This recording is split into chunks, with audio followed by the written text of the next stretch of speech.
Good morning students, welcome to Global Public School online classes.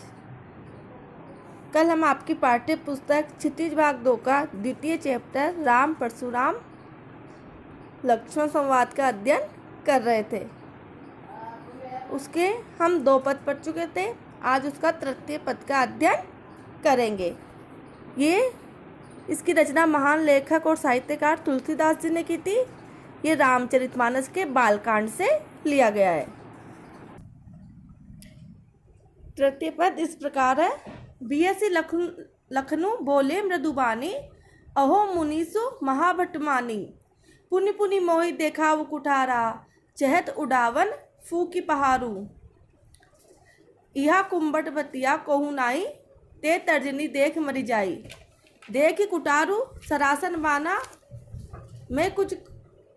मैं कछु कहा सहित अभिमाना। भृगुसुत समझी जनेऊ बिलोकी, जो कुछ कहूँ सौ रिस रोकी। सूर महिसूर हरिजन अरुगाई, हमरे कुल इन पर न सुराई। बंदे पाप अपकीरति हारे, मारत हूपा परिय तुम्हारे। कोटि कुलिस सम वचन तुम्हारा, व्यर्थ धरु धनु बाण कुठारा। जो बिलोकी अनुचित कहेऊ, छमु महामुनि धीर। सुनी सरोज भृगुवंश मणि, बोले गिरा गंभीर। अब हम इसके कुछ शब्दार्थ देख लेते हैं।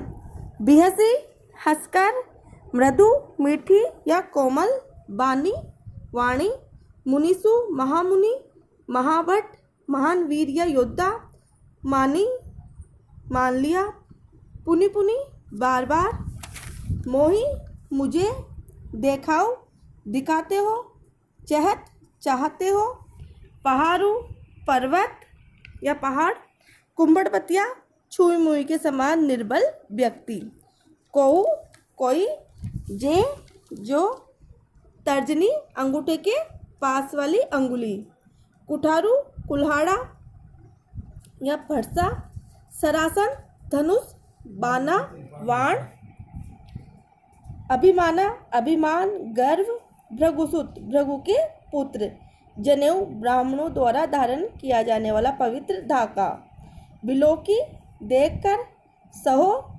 सहन कर लिया, कहू कहा, रिस क्रोध, सुर देवता, महिषुर ब्राह्मण, हरिजन भक्तिया भगवान की भक्ति करने वाला व्यक्ति, गाय गाय, कुल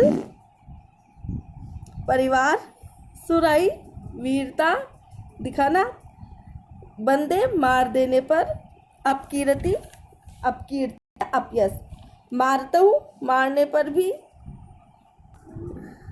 हारे हार जाने पर, पाव या पैर, परिय पड़ेंगे, कोटि करोड़ों, कुलिस कठोरता, बचनु शब्द या वचन, व्यर्थ बेकार, धरऊ धारण करते हो या रखते हो, अनुचित जो उचित न हो गलत, कह रहा हूँ, क्षमु यानी क्षमा करे, धीर धैर्य धारण करके, सरोस क्रोध सहित, भृगुवंश मणि भृगुवंश की रतन, गिरा वाणी गंभीर गहरी। प्रथम पंक्ति है। बियसु लखन बोले मृदुबानी, अहो मुनीस महाभट मानी। परशुराम के कठोर वचनों को सुनकर लक्ष्मण हंसते हुए कोमल वाणी में बोले, हे मुनिराज परशुराम, आप तो महान योद्धा है, ये बात हम मानते हैं। पुनि पुनि मऊ दिखाओ कुठारा, पुनि पुनि अर्थात बार बार, कुठारा मतलब फरसा, चहट उडावन फूकी पहाड़ू, पहाड़ू मतलब पर्वत, आप बार बार मुझे अपना फरसा क्यों दिखा रहे हो? क्या अपनी फूक से पहाड़ को उड़ाना चाहते हो? यह कुंभट बतिया कोऊ नाई, जे तर्जनी देखी मरी जाई।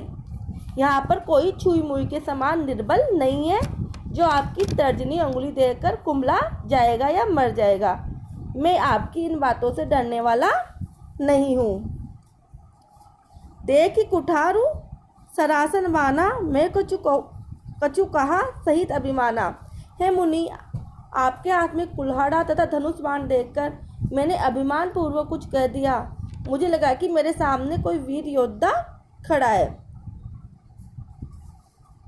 भृगुसुत समुझ जनेऊ बिलोकी, जे कुछ कहूँ सहो ऋषि रोकी। आपको भृगु ऋषि का पुत्र समझकर तथा आपके शरीर पर जनेऊ देखकर मैंने आपके द्वारा कहा गया सब कुछ सहन कर लिया तथा अपने क्रोध को रोक लिया। सुर महिसुर हरिजन और उगाई, हमरे कुल इन पर न सुराई। सुर अर्थात देवता, महिसुर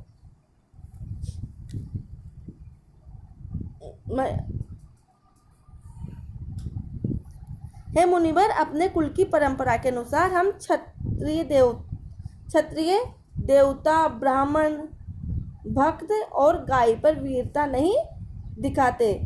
आप तो ब्राह्मण हैं।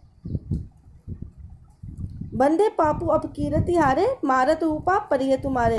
अगर इनका हमारे हाथों वध हो जाएगा तो हमें पाप लगेगा, और यदि मैं आपसे हार गया तो मुझे अपयश मिलेगा।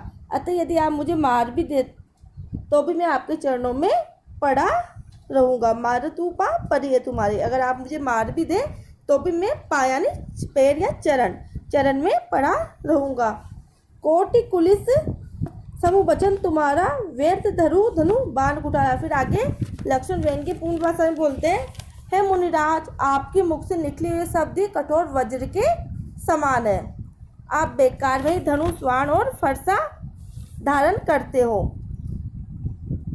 इसीलिए इन्हें देखकर यदि मैंने आपसे कुछ अनुचित कह दिया है, जो विलोकी अनुचित कहूँ क्षमु महामुनि धीर, सुनी सरोज भृगुवंश मणि, बोले गिरा गंभीर।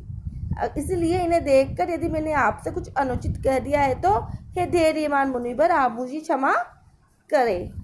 लक्ष्मण के ऐसे व्यंग्य वचनों को सुनकर भृगुवंश के रत्न मुनि परशुराम क्रोधित होकर गंभीर वाणी में बोले। इसका काव्यगत सौंदर्य देख लेते हैं।